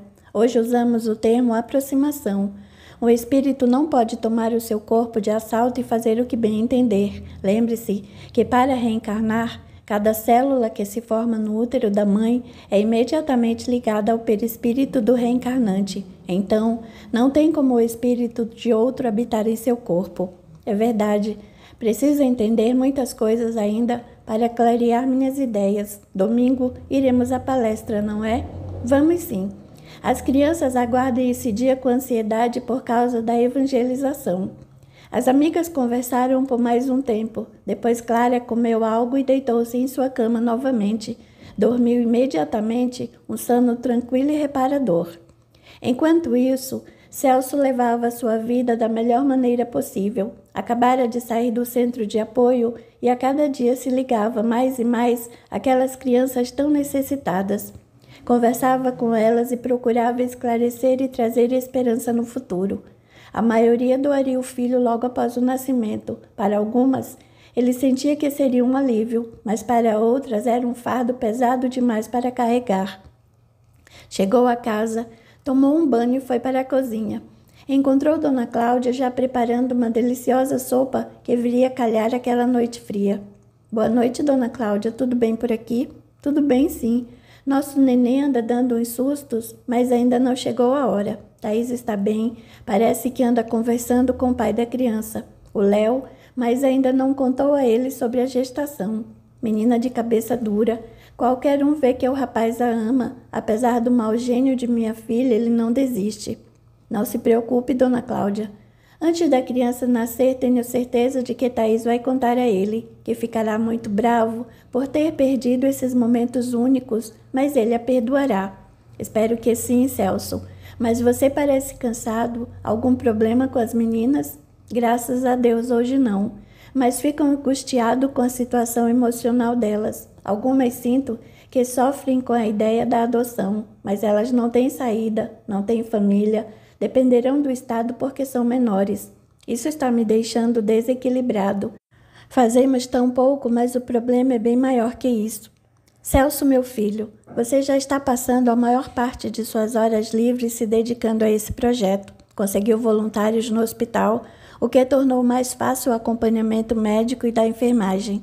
Até aquela sua amiga psicóloga, Wanda, está por lá 2 vezes na semana e ela ainda levou o marido fisioterapeuta. Tudo está se encaixando. Sabe, Dona Cláudia, sonho que vou comprar um grande sítio e levar essas meninas com seus filhos para lá, até que elas tenham condições de autossustento. Sério mesmo. Vou contar uma coisa para a senhora que ainda não falei, mas sabe o Dr. Hércules, meu mentor? Sei sim, ele sempre o apoiou em tudo. Conversei com ele sobre o assunto e ele se interessou. Ele é muito rico e não tem família. Apenas uma irmã que mora há muitos anos fora do país. Ele disse que vai procurar um sítio que dê para fazer isso, mas que queria uma casa para ele lá, pois vai se aposentar e então se dedicaria às meninas e suas crianças. Você sabe que Clara tem ido lá ajudar? Sei sim. Conversei com ela por telefone ontem. Ela também tem uns projetos bem interessantes. Tenho muitas saudades dela, sabe disso, não é? Você a ama. Amo sim. Amo sua determinação e a capacidade que tem de reinventar o inimaginável. Ela é uma mulher admirável. Essa semana, aquele antigo noivo dela veio me ver e me ameaçou dizendo que fui eu que a separei dele. Tenho receio de que ela volte para ele. Não acredito nisso. Ela se decepcionou muito com ele e estava bem determinada quando tirou a aliança do dedo. Espero que a senhora esteja certa, porque aquele moleque não presta e não a merece. Ele pode destruí-la emocionalmente. Ela está melhorando, mas está muito frágil. Ela está indo a uma casa espírita e aprendendo muitas coisas novas. Conheceu uma moça que a ajuda muito. O nome dela é Olga. Ela mora na favela, foi obrigada a isso por circunstâncias da vida e é uma excelente pessoa. Dona Cláudia tem a casa de 2 quartos lá atrás, perto do pomar. E a senhora precisa de ajuda aqui. É muita coisa para a senhora fazer. Será que essa moça não aceitaria trabalhar e morar aqui? Damos uma reformada rápida na casa e ela pode vir. Dona Cláudia olhou e sorriu e disse animada. Você não vai acreditar, mas eu já tinha pensado nisso e ia falar com você sobre o assunto. Celso a abraçou e falou sorrindo. Teremos crianças correndo por aí. Vou providenciar alguns brinquedos tipo balanço, escorrega e etc. Vamos falar com a moça e se ela aceitar, vamos encher esse quintal com brinquedos muito bacanas. Capítulo 27. Celso pegou seu telefone celular e ligou para Clara. Contou sobre sua ideia e de Dona Cláudia, o que alegrou muito. Despediu-se dizendo que falaria com Olga. Clara sentiu-se muito feliz e sorriu diante da ideia de seus amigos. Apesar de saber do zelo que Olga tinha no cuidado com as crianças, sabia que morar na favela era um perigo. Havia boas pessoas por lá, como Olga, que não tivera opção, mas também sabia que o chefe do tráfico local dominava aquela comunidade e que Olga não se enquadrava em seus padrões. Respirou aliviada diante da ideia de eles morarem num bom lugar, seguro e feliz. Mais uma vez admirou Celso. A cada dia pensava nele com mais carinho e sentia um sentimento diferente de tudo que havia experimentado até o momento. Sorriu e pensou: talvez eu comece a amá-lo como ele merece, pois sei que me ama. Decidiu que iria até a casa de Olga. O assunto era bastante sério e não seria adequado falar por telefone. Olhou o celular e viu que já era tarde, 18h30. Ao chegar ao seu destino, levaria mais uns 30 minutos. Entretanto, estava ansiosa e resolveu desobedecer às orientações de Olga de não atravessar a favela àquela hora. Entrou em seu carro e viu que o trânsito estava pesado e lento. Parou no posto para abastecer, já que era próximo ao seu destino, e percebeu que as pessoas se aglomeravam por ali, conversando baixinho. Perguntou ao atendente se havia acontecido algo. A favela do Simão está cercada pela polícia. Houve troca de tiros entre os traficantes e os policiais. Dizem que há muita gente ferida e até mortos. Clara empalideceu. O rapaz a olhou e perguntou: você estava indo para lá? Uma amiga mora lá. Aconselho a não ir lá por enquanto. Espere abaixar a confusão e depois procure informação. Está bem. Clara, apavorada, não sabia o que fazer. Entrou no carro e se dirigiu à casa de Celso, pois não conseguiria ficar sozinha. Antes de chegar ao destino, ligou para Dona Cláudia avisando que estava chegando. Logo que apontou no portão de entrada, este se abriu e ela entrou. A amiga a esperava na porta. O que houve, querida? Parece apavorada. E estou, Dona Cláudia. Minha amiga, a Olga e os filhos que moram na favela correm perigo. Por que, santo Deus? Parece que está havendo um confronto armado entre os traficantes de lá e a polícia. O atendente do posto de gasolina, onde abasteci o carro ali pertinho, disse que há feridos e mortos. Vamos orar por elas e vou entrar em contato com Celso. Ele tem um amigo que, aliás, jantou conosco ontem para falar sobre o projeto de Celso e que é da Polícia Científica. Talvez possa ajudar em alguma coisa. Celso estava na casa de apoio apresentando o projeto para Enéas, o amigo de quem Dona Cláudia falou. Imediatamente colocou o amigo a par do problema e ele prometeu buscar informações dirigindo-se ao local. Celso foi para casa e, quando chegou, percebeu que Clara, apesar de preocupada com a amiga e sua família, estava bem controlada emocionalmente. Quando a moça o viu, suspirou aliviada e correu para abraçá-lo. Foi um abraço diferente. Percebeu Celso. O moço a sentiu mais próxima e sem medos. Dona Cláudia fez um café e os obrigou a comer um delicioso sanduíche de frios, quente e saboroso. Os três ficaram conversando. O telefone de Celso tocou e era Enéas. Celso, onde fica a casa de Olga? Vou passar o telefone para Clara. Ela saberá explicar melhor. Clara explicou como chegar à casa de Olga. O rapaz agradeceu e informou que um grupo de policiais estava indo lá retirá-los. Clara respirou aliviada e agradeceu. Mais 2 horas se passaram, quando o telefone de Celso tocou novamente. Ele sorriu feliz e agradeceu ao amigo. Eles estão bem. Uma viatura está trazendo-os para cá. Dona Cláudia e Clara caíram num pranto sentido de alívio e gratidão a Deus. Clara fechou os olhos e fez uma breve prece. Obrigada, meu Deus, por sua intercessão de bem junto aos meus amigos. Obrigada ao Enéas, ao Celso e a todos que ajudaram. Celso a olhou admirado e ela sorriu ao perceber a situação. Então, respondeu a pergunta que Celso não verbalizou. Acredito em Deus e achei uma maneira de entender esse mundo maravilhoso. Estou bem, sabia? Estou fazendo várias terapias espirituais e também sessões psicológicas. Até me livrei dos remédios. Sorrindo, Celso a puxou para si e abraçou feliz. Dona Cláudia se uniu a eles e falou com carinho. Nossa família está crescendo. Nesse momento, Thaís apontou na porta da cozinha com as mãos nas costas e suando frio. Acho que é a hora. Celso correu, puxou uma cadeira e Dona Cláudia se aproximou aflita. Preciso levá-la à maternidade. A senhora e o senhor Rafael vêm comigo? Dona Cláudia olhou para Clara e perguntou: Você cuida de Olga e das crianças? Não se preocupe, Dona Cláudia. Vão com Deus. Só me mantenham informada dos acontecimentos. Logo a viatura chegou trazendo Olga e as crianças. Eles estavam bastante assustados e logo viram Clara, correram em sua direção e a abraçaram. Os policiais se despediram e os 4 entraram na casa. Clara providenciou um banho para todos e depois emprestou para Olga algumas roupas suas que tinham ficado na casa. Improvisou roupas para as crianças com camisetas suas. Desceram para a cozinha e ela ofereceu a eles uma deliciosa sopa que já estava pronta sobre o fogão. Torrou algumas fatias de pão com manteiga fresquinha feita por Dona Cláudia. Não tocaram no assunto e não tardou para que as crianças começassem a coçar os olhos e bocejarem. Clara os acomodou num quarto com 3 camas de solteiro e os pequenos esticaram suas mãos para dormir juntos. Vendo a cena, a moça uniu 2 camas e eles imediatamente caíram no sono.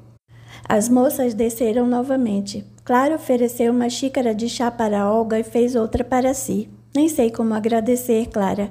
Quando os policiais nos chamaram pelo nome, fiquei apavorada. Mas assim que disseram o nome de Celso, lembrei quem poderia ser por nossas conversas. Então, eles nos tiraram daquele inferno. Como vai ser agora? Não posso viver naquele lugar com meus filhos. Olga, eu estava a caminho de sua casa, quando fui abastecer o carro naquele posto pertinho da favela. Foi que me contaram o que estava acontecendo, então voltei e vim para cá. Logo Dona Cláudia avisou o Celso e ele pediu ajuda a um amigo da polícia.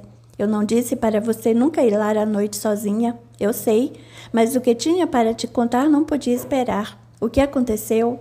O que vai acontecer? Vocês não precisam mais voltar à favela. Celso e Dona Cláudia ofereceram a você um emprego aqui com salário e moradia. Eles estavam procurando alguém para ajudar Dona Cláudia porque é muito trabalho, então nos lembramos de você. O quê? Morar aqui? Há uma casa nos fundos, perto do pomar, e está desabitada. Celso disse que irá reformar para vocês morarem lá. Reformar? Meu Deus, não precisa. Eu mesmo ajeito aos poucos. Você não conhece, vai deixar tudo um brinco. Mas até lá, onde vamos ficar? Aqui mesmo, no quarto onde colocamos as crianças. Olga olhou à sua volta e, com os olhos maravilhados e marejados de lágrimas, falou num fio de voz. Uma casa de verdade, onde meus filhos poderão viver em paz, estudar e ter um futuro. Levantou de sua cadeira e, sentida, abraçou a amiga. Sabia que Deus estava planejando algo para nós 2, e se você não aceita o amor desse homem de bem, será uma burra, sabia? Eu sei. Já consigo pensar nele com um carinho diferente. Sinto sua falta e a saudade às vezes até dói. As amigas conversaram mais um pouco e o telefone tocou. Era Celso avisando que o bebê havia nascido. Era uma linda menina e mãe e filha estavam bem. Finalmente foram dormir. Clara dormiu imediatamente, pois estava exausta. O sonho veio devagar. Uma parte ela já conhecia, mas a sequência a fez compreender muitas coisas de sua vida atual.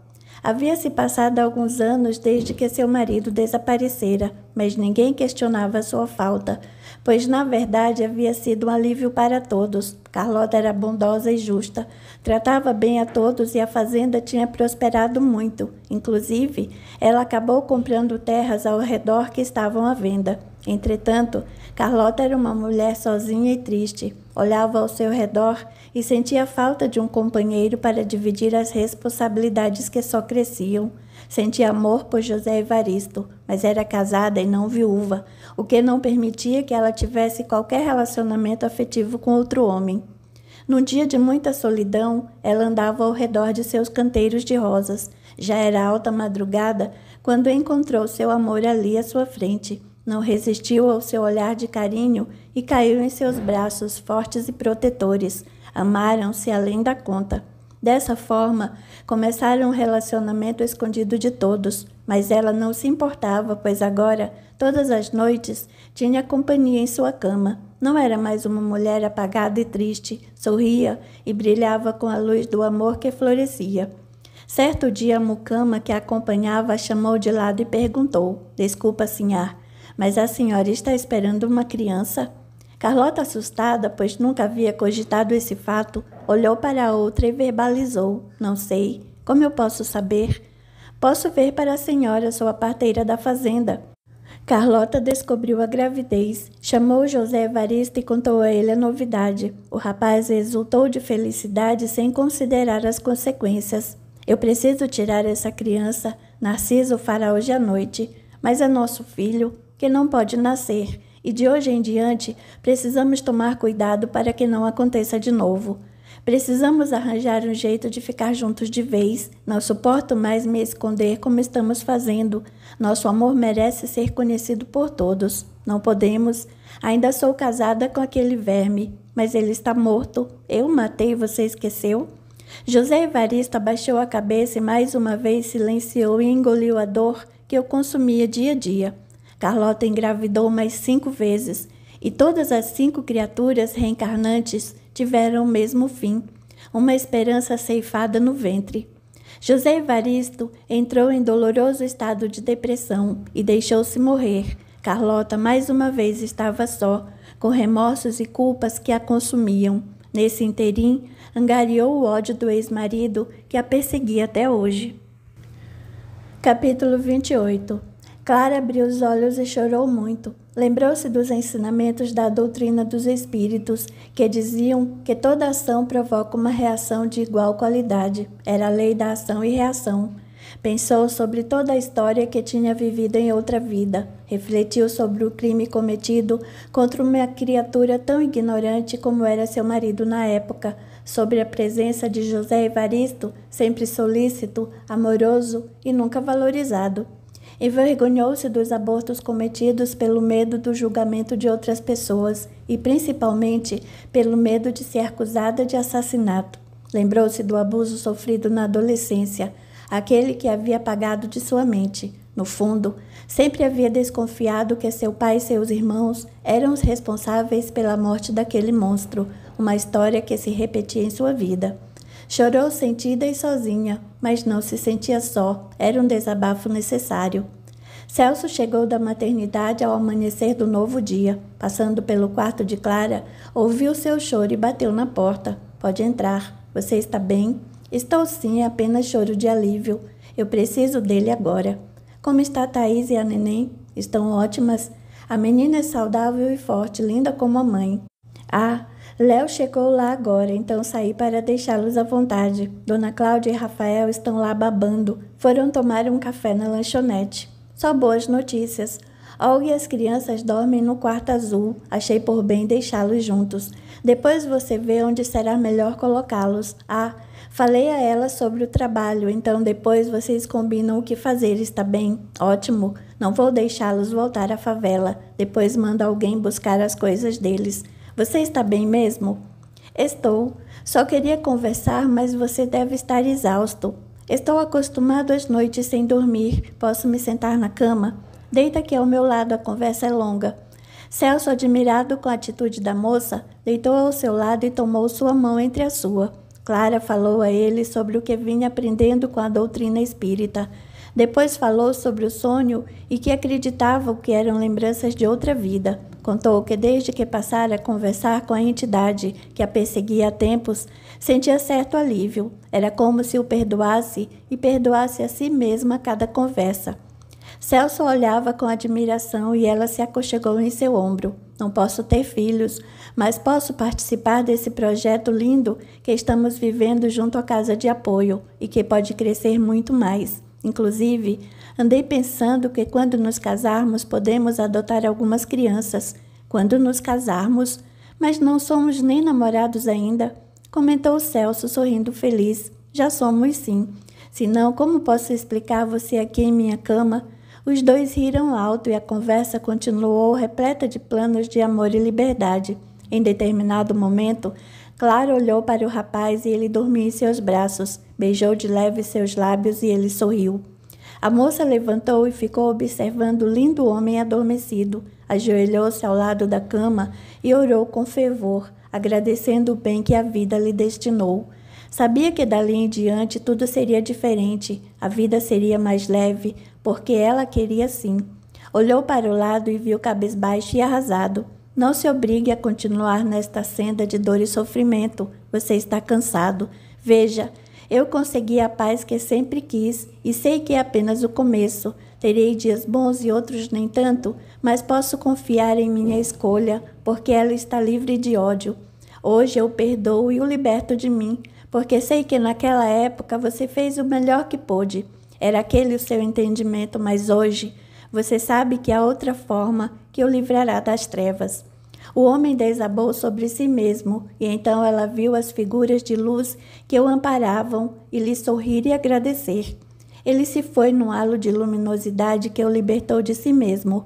Clara olhou pela janela e viu o alvorecer. Resoluta, abriu a porta do quarto e iniciou um novo dia.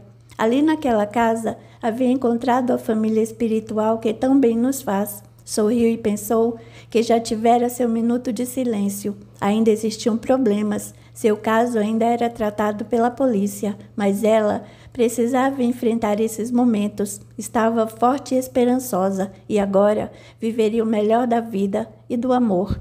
Olhou pela janela e sorriu. Estava no paraíso, a sua casa. Final.